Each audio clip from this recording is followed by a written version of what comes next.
إن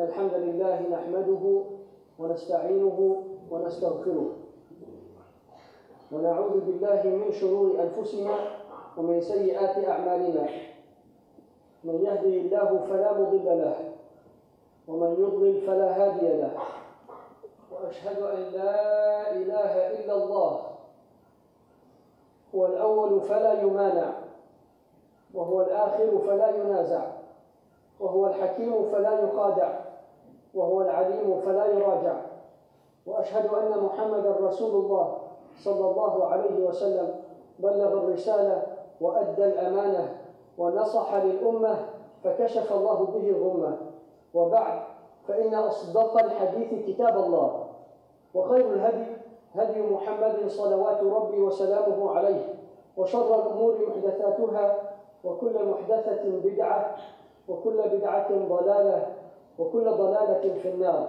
وما قل وكفى خير مما كثر وألهى وإنما توعدون لآت وما أنتم بمعجزين وبعد فأحييكم بتحية الإسلام فالسلام عليكم ورحمة الله تعالى وبركاته. تأمل سطور الكائنات فإنها من الملك الأعلى لك رسائل قد خط فيها لو تأملت خطها ألا كل ما خلا الله هو باطل. تأمل سطور الكائنات. Ponder indeed the lines, the handwriting that is noticed with the creation of the creatures around you and all of the creation that is around you. تأمل سطور الكائنات. Ponder about those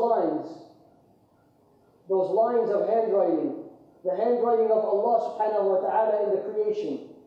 تأمل سطور الكائنات فإنها من الملك الأعلى لك رسائل, because indeed though that handwriting, those lines, they are from the all-majestic King, messages for you, messages for me, messages for us all. قد خط فيها لو تأملت خطها. Indeed, He is the one that has wrote that. He is the one that wrote the destiny for everything. He is the destiner, if you will. He is the creator. He is the one allowing all of that to occur. قد خط فيها لو تأملت خطها. If you only took the time to take a look and to think and to ponder. قد خط فيها لو تأملت خطها ألا كل ما خلا الله هو باطل. Indeed, everything where Allah subhanahu wa ta'ala is not seen will die, is non-existent, has ceased to exist. If you see something, but you do not see Allah in that thing, then you do not see. As Ustadh Abdul Haq mentioned in a previous khutbah, anything that does not trace you back to the existence of Allah subhanahu wa ta'ala means that there is a problem with your sight, with your hearing. وَلَا تَكُونُوا كَالَّذِينَ قَالُوا سَمِعْنَا وَهُمْ لَا يَسْمَعُونَ. Do not be like those whom said, but we hear, when they do not hear. Subhanallah. Those who see, but they don't really see. Why do they not hear? Why do they not see? Is it a matter of physicality? Do they have the physical sense of hearing, the sense of sight? They do. Was Abu Jahl blind? Literally, no. Was Abu Jahl deaf? Literally, no. However, he falls under this category. What is the value of his hearing if he cannot hear Allah? What is the value of his sight if he cannot see Allah? Of course, we cannot see Allah. But you cannot see Allah? You cannot see Allah? أَلَا كُلُّ مَا خَلَى اللَّهَ هُوَ بَاطِلٌ. Indeed, the Quran that we have is the clarifier to all that. As Allah subhanahu wa ta'ala calls it, وَتِبْيَانًا لِكُلِّ شَيْءٍ. Indeed, in the Quran is that which will clarify everything. It will clarify all things. تِبْيَانًا لِكُلِّ شَيْءٍ. تِبْيَانًا لِكُلِّ شَيْءٍ. It is a tibyan. It is a clarifier. بَانَ يَبِينُ in Arabic means to become apparent. Everything will become clear and apparent, like the rising of the sun. It will become very clear for you to witness and understand. That is the purpose of the Quran. And the one who is heedless to the teachings of the Quran will not even be able to see the sunrise. Someone who cannot see the sun rising, can he see? Well, someone who cannot see the clarification within the Quran cannot see. The Quran is a tibyan to all, a tibyan, and memorize that word, a clarifier, a clarification to everything, to all things, to all circumstances, to everything that happens. But there are many times when we go through certain circumstances, and it is very difficult to go through and to understand the wisdom behind. Many times, the wisdom cannot be understood at first sight. So what is one to do at that point? What did Allah subhanahu wa ta'ala equip us with in the Quran in order to handle these situations with the finesse that is asked of us? The Prophet ﷺ, it was narrated one day, he was walking, and as he was walking, he heard a woman weeping very much, crying very loudly. She had lost her husband, radiallahu anhu, a sahabi, passed away. And the Prophet ﷺ passes by her to give her words of consoling and to tell her, "Isbiri wahtasibi." Say, "Inna lillah wa inna ilayhi raji'un. Allahumma ajurni fi musibati wa akhlifni khayran minha." The Prophet was going to console her. And then immediately, it could be that she did not notice who he was, and she said, "Ilayka anni." Get away from me. You have no idea what I'm going through. So the Prophet ﷺ, he was known in his rifqi presence not to respond to that. So he moved away. That was fine, no problem. The Sahaba, of course, when they saw this, they got very upset. And they went to her and they said, قَدْ حَدَّثْتِ أَبَا الْقَاسِمْ هَكَذَا. You talk to Abu Qasim this way, sallallahu alayhi wa sallam. You're talking to Rasulullah sallallahu this way. He said, "I was talking to Rasulullah." They said, "Yeah." So immediately she went back and she said, "Oh Rasulullah sallallahu please don't take me. I did not know who it was. I didn't know it was you. Please forgive me. I did not mean to act in such a way." And the Prophet sallallahu gave her words of wisdom. He said, "As-sabru 'inda as-sadmati al-ula." True patience is at the first shaking. Boom! What is your reaction? My reaction is, "Oh!" And you know. You get into the car accident, "Oh!" And you say that word. You say that vociferous word. Right? To say the least. Well, that is patience. As-sabru 'inda as-sadmati al-ula. Indeed, true patience is at the first shaking. And through that we learn that we act in accordance to our genuine inclinations. If when you hit, the first thing you are saying is holy, then that is what you are. If the first thing you say is alhamdulillah, then that is who you are. That is the point of dhikr, that you remind yourself constantly so that when the sadma hits, when the shocker hits, you are acting in accordance to your genuine inclinations. Look at the child. Even when the mother smacks the child goes back and holds by the mother. That genuine love, subhanAllah. You notice that image? When the child is scared, what does he do first? Immediately, mom, dad, right? He sees his dad as Superman. You remember those days, right? And then you grow up and you say, well, maybe not, right? No, I'm just kidding. Okay? SubhanAllah. Every single person will act in accordance to their genuine inclinations. We act in accordance to what we know. We act in accordance to what we believe. And what did Allah subhanahu wa ta'ala say that He wants us to believe in? الَّذِينَ يُؤْمِنُونَ بِالْغَيْبِ. Allah wants your belief. He wants your thoughts, your processing, your deduction to be based on the unseen, not what you see. I see my husband is dead. Don't see that. See Allah did it. Allahu Akbar. الَّذِينَ يُؤْمِنُونَ بِالْغَيْبِ. What a powerful statement. Regardless of the words that you may tell me it will not happen. Tell me this is impossible. But I know Allah subhanahu wa ta'ala. Ibrahim alayhi salam being thrown in mid-air, catapulted by his own people. Catapulted by his own people in mid-air. And Jibreel grabs him. And he says, أَلَكَ حَاجَةً? Do you need anything? And Ibrahim alayhi salam, with the strong will, this now Allah is showing His true colors, with the strong will that emanates from Him. He says, مِنْكَ بَلَى وَمِنْهُ بَلَى وَعِلْمُهُ بِحَالِ يُغْنِيهِ عَنْ سُؤَالِ. Allahu Akbar. He said, from you, Jibreel, I need nothing. But from Allah subhanahu wa ta'ala, I need everything. Yes, definitely, بَلَى وَعِلْمُهُ بِحَالِ يُغْنِيهِ عَنْ سُؤَالِ. And His knowledge of my circumstance makes it unnecessary for me to even ask. Allahu Akbar. You act in accordance not to what you see. He sees a ditch of fire, a ditch of destruction. No, I don't see that. I see Allah subhanahu wa ta'ala.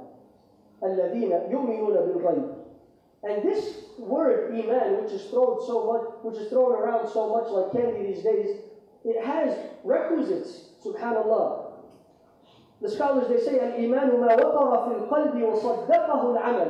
Again, going back to the fact, it is what falls in your heart, وَصَدَّقَهُ الْعَمَلِ, and what is in harmony with your actions, or your actions are in harmony to that which fell in your heart. مَا وَقَرَ فِي الْقَلْبِ. What has fallen deep within your heart. وَقَرَ means it fell deep.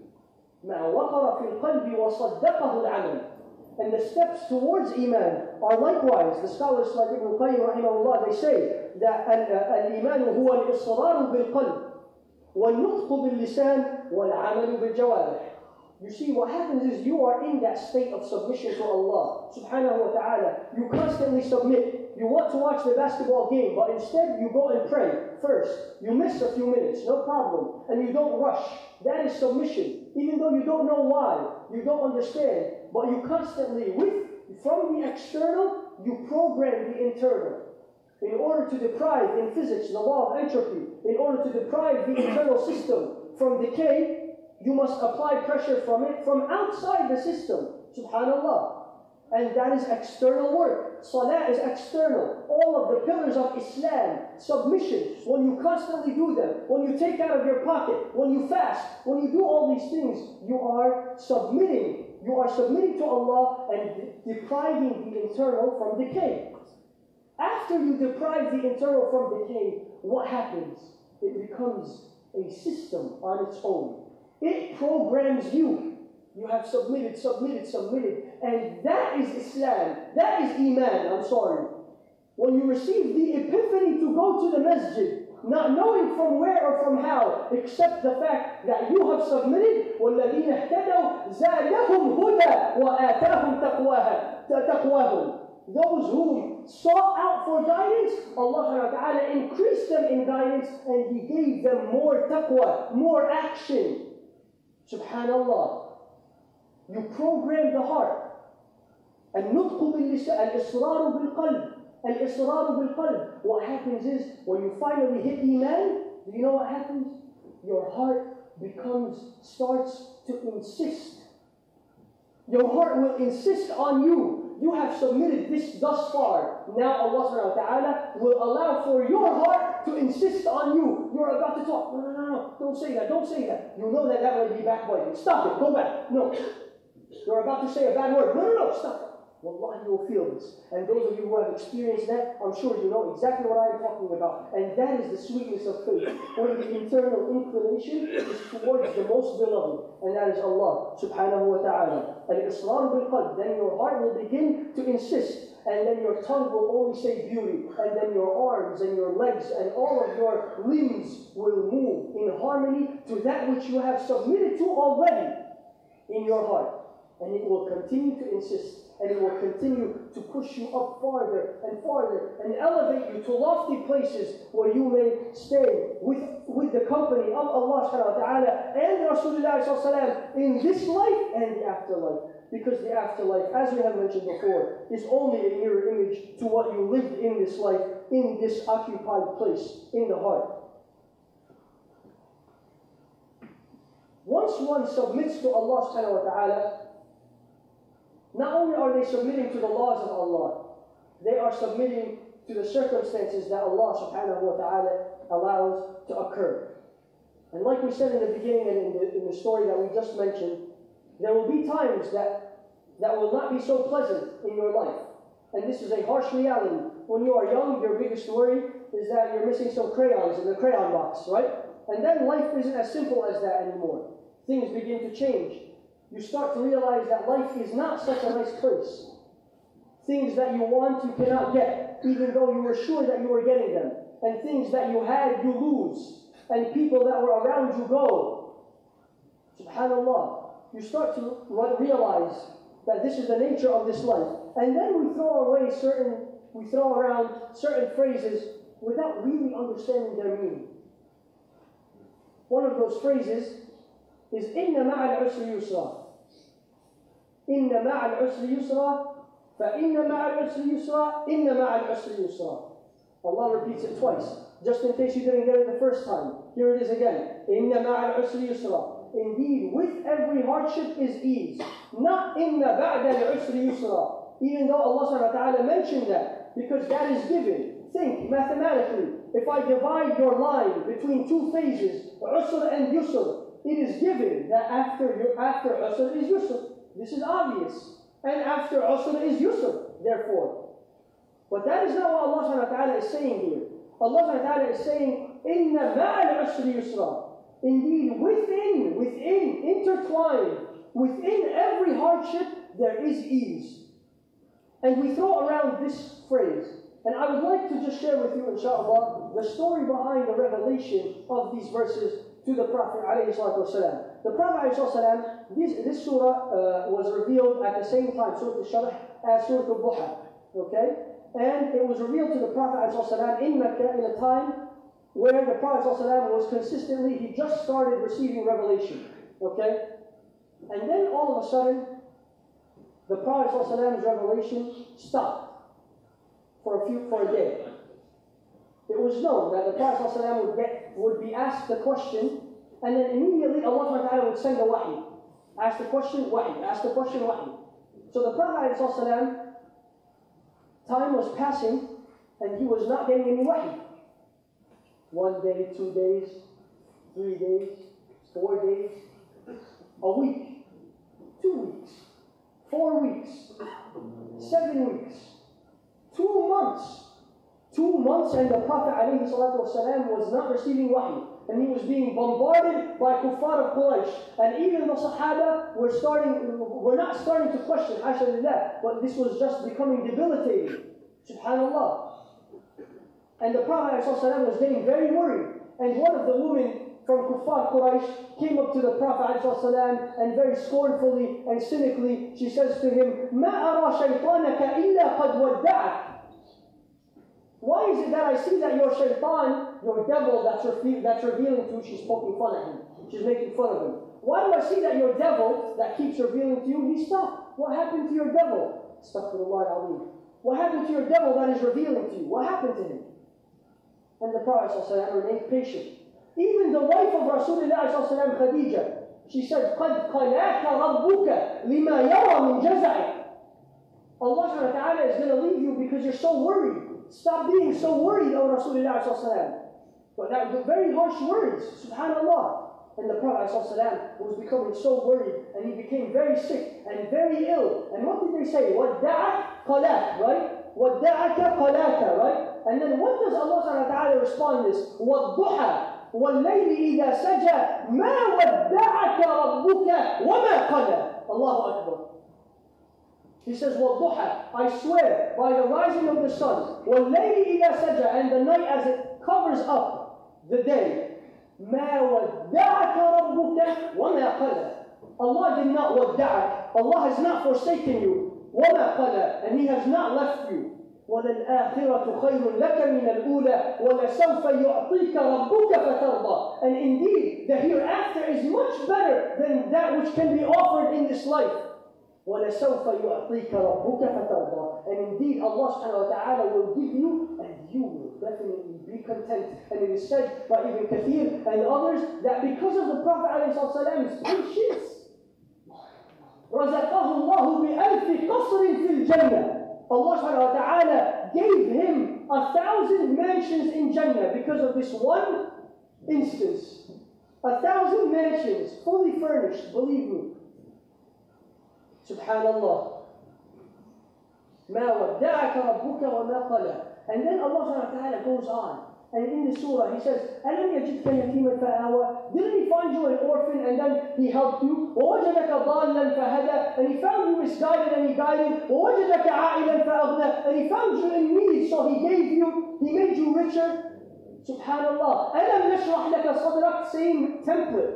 Did we not cleanse your chest? أَلَمْ نَشْرَحْ لَكَ صَدْرَكَ وَوَضَعْنَا عَنْكَ وِزْرَكَ. Did we not relieve that burden? الَّذِي أَنْقَضَ ظَهْرَكَ. The one that pushed down on your shoulder, that cumbersome, unwieldy burden. وَرَفَعْنَا لَكَ ذِكْرَكَ. And did we not raise you in remembrance? Allahu Akbar. فَإِنَّ مَعَ الْعُسْرِ يُسْرًا. When you are going through a hard time, should you not remember the favors of Allah upon you, subhanahu wa ta'ala? Did He not find you? Don't say this only applies to Him. Were you not helpless once before? Did He not help you that time? Were you not poor at another moment? Were you not weak at another moment? Did He not create you from nothing? And then you forget.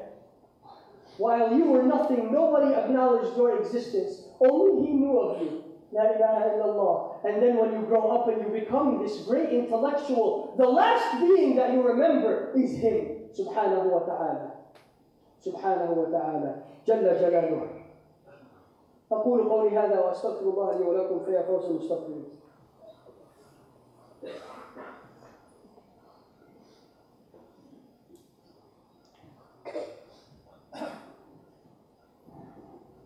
بسم الله والحمد لله والصلاة والسلام على رسول الله.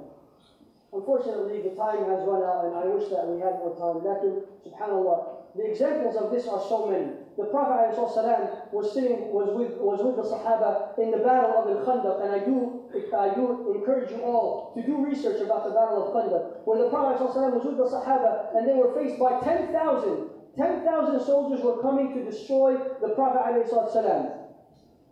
We're talking about 700 malnutritioned, malnourished, exhausted group of people who have been working almost 18 hours a day building a trench. And then when they're building this trench that is supposed to save them, this humongous boulder is in the way. So much so that the scholars, they say, and the Sahabi, they know that it was so big that one or two horsemen could have passed through that boulder at the same time. Subhanallah.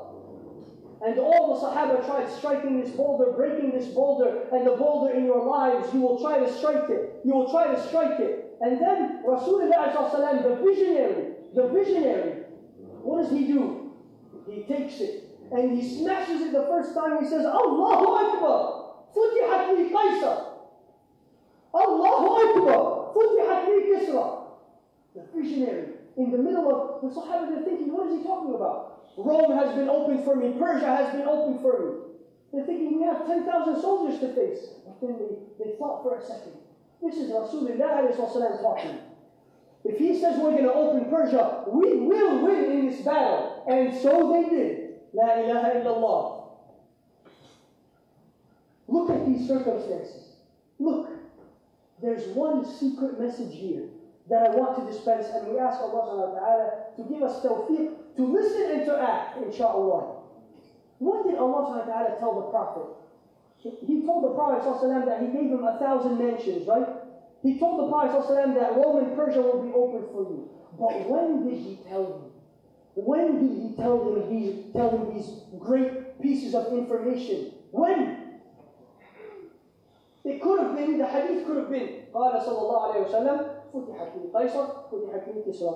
The Prophet ﷺ said, Rome has been open for me, Persia has been open for you.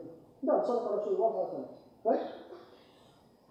But then Allah subhanahu wa ta'ala instead fashions a whole circumstance, a war, 10,000 soldiers, this and that, and you get nervous. وَبَلَغَتِ الْقُلُوبُ الْحَنَاجِرَ وَتَظُنُّونَ بِاللَّهِ الظُّنُونَ وَزُلْزِلُوا سبحان الله وَزُلْزِلُوا زِلْزَالًا شَدِيدًا إِذْ جَاءُوكُم مِّن فَوْقِكُمْ وَمِنْ أَسْفَلَ مِنكُمْ وَإِذْ زَاغَتِ الْأَبْصَارُ وَبَلَغَتِ الْقُلُوبُ الْحَنَاجِرَ وَتَظُنُّونَ بِاللَّهِ الظُّنُونَ سبحان الله. When they came from above you and beneath you, وَإِذْ زَاغَتِ الْأَبْصَارُ, and your vision started to shake, وَبَلَغَتِ الْقُلُوبُ الْحَنَاجِرَ, and your heart, you started choking on your heart. وَتَظُنُّونَ بِاللَّهِ الظُّنُونَ, and you start to think weird thoughts about Allah. Did you not? Allah subhanahu wa ta'ala says, وَتَظُنُّونَ بِاللَّهِ الظُّنُونَ هُنَالِكَ ابْتُلِيَ الْمُؤْمِنُونَ وَزُلْزِلُوا زِلْزَالًا شَدِيدًا. That was the whole test. Allah gives you tests to give you honorable messages. Allah shakes the Prophet for 2 whole months. No wahy, no revelation. The most beloved creature to Allah subhanahu wa ta'ala, no revelation for 2 months, Rasulullah alayhi wasallam. But then I tell you, here's 1,000 mansions. I want to tell you something great. Can you not wait? Can you not wait? Subhanallah, Subhanallah.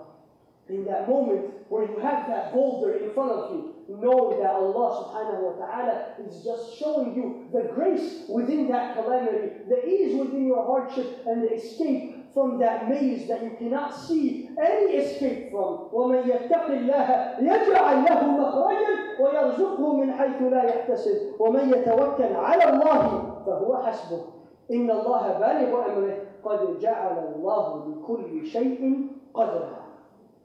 Indeed, Allah has given to everything a calculated measure. Inna Allah balighu amrih. Allah does what He says. He's not like people. Inna Allah balighu amrih. قَدْ جَعَلَ اللَّهُ لِكُلِّ شَيْءٍ قَدْرًا. أَلَيْسَ اللَّهُ بِكَافٍ عَبْدَهُ. Allah subhanahu wa ta'ala is simply asking you one question, and you have to answer. Allah asks you this question in the Quran. أَلَيْسَ اللَّهُ بِكَافٍ عَبْدَهُ. Is not Allah enough for you? You have to answer that. But that is not just an answer to emanate from the tip of your tongue beautifully. No! That is an answer to be seen from your actions, from your limbs, from your iman that should show on your limbs. ليس الإيمان بالتمني ولا بالتحلي ولكن ما وقر في القلب وصدقه العمل. Indeed, iman is not بالتمني. It's not by wishful thinking. ولا بالتحلي, and not some beautiful cloak that you can put on. No. ولكن ما وقر في القلب وصدقه العمل. I leave you with 2 practical tips, inshallah, and with that we will finish. The first of them is istighfar. The Prophet ﷺ said, من لزم الاستغفار جعل الله له من كل ضيق فرجا ومن كل هم مخرجا من كل ضيق فرجا ومن كل هم مخرجا ورزقه من حيث لا يحتسب. Whosoever continuously, perpetually remains in a state of istighfar, Allah will take him out of every worry and remove every stress, and He will give him from that which he never expected. Why? The reason why, and this is inshallah one more thing that I would like to say, the reason why Allah sends these harsh circumstances, you want to know one of the reasons why? It's because a lot of times we don't remember Him. We don't remember Him. And then Allah subhanahu wa ta'ala sends you a very harsh circumstance. And you go to ask help from this person, and from that person, and from that person. And all of them shut their doors in your face. And the only place you could look is up. Ya Allah, Ya Allah. That's all you can do. That is all you can do. Well, that's what Allah wants. Well, if you were always looking up, then Allah would not need to do that to you. And that's why the Prophet says, just get the message. The message is, you're not looking at me, oh my servant, you're losing focus on me. So focus, that's all it is. Focus on Allah subhanahu wa ta'ala. Allah will remove the worries. Inshallah. And this is signified in the ayah where Allah subhanahu wa ta'ala mentions, وَلَنُذِيقَنَّهُمْ مِنَ الْعَذَابِ الْأَدْنَى دُونَ الْعَذَابِ الْأَكْبَرِ لَعَلَّهُمْ يَرْجِعُونَ. Indeed, we will make them taste from the lesser punishment, so that they may not go through the greater punishment, so they may return to us. What's better? For Allah to give you punishment now and you go back to Him, or for Allah subhanahu wa ta'ala to give you hellfire? The answer is simple. And that is why Allah sends these circumstances, مِنَ الْعَذَابِ الْأَدْنَى, the lesser punishment, so you may go back to Him. And the second and final thing that I would like to leave you with is ad-du'a. As one of the poets said, لَوْ لَمْ تُرِدْ نَيْلَ مَا أَرْجُو وَأَطْلُبَهُ مِنْ جُودِكَ فَيْكَ مَا عَوَّتَنِ الطَّلَبَ. Subhanallah. He says, when you are in that circumstance, and you are going through such a hard time, when you make dua and you are crying those tears, remember these sentiments that I am about to tell you. لَوْ لَمْ تُرِدْ, O Allah, لَوْ لَمْ تُرِدْ نَيْلَ مَا أَرْجُو وَأَطْلُبَهُ. If you did not want the actualization of that which I am asking for, if you did not want what I am asking for to occur, من جود كفيك ما عودتني الطلب, from the generosity of your divine existence, you would not have gotten me into the habit of asking. Subhanallah. If you did not want me to get this, then you are so generous, you would not allow me to ask for it. You would not allow me to like it, subhanallah. Just ask. This is the adab of dua with Allah. That when you ask, you know for sure He will give, because He is the only giver. And everybody else is simply an illusion. We ask Allah subhanahu wa ta'ala to make us of those who hear what is said and follow the rest of that. إنه ولي ذلك والقادر عليه. اللهم اغفر لنا وارحمنا وعافنا واعف عنا وتجاوز عن سيئاتنا. اللهم إن كنا محسنين فزد في إحساننا وإن كنا مسيئين فتجاوز عن سيئاتنا. اللهم كن مع إخواننا المسلمين في كل مكان. اللهم كن مع إخواننا المسلمين في فلسطين وفي الشيشان وفي باكستان وفي الهند وفي مصر وفي سوريا وفي غزة وفي كل مكان أنت أعلم به منا يا رب العالمين, وفي بورما يا رب العالمين. وآخر دعوانا الحمد لله رب العالمين. وأقم الصلاة إن الصلاة تنهى عن الفحشاء والمنكر والبغي ولذكر الله أكبر والله يعلم ما تصنعون.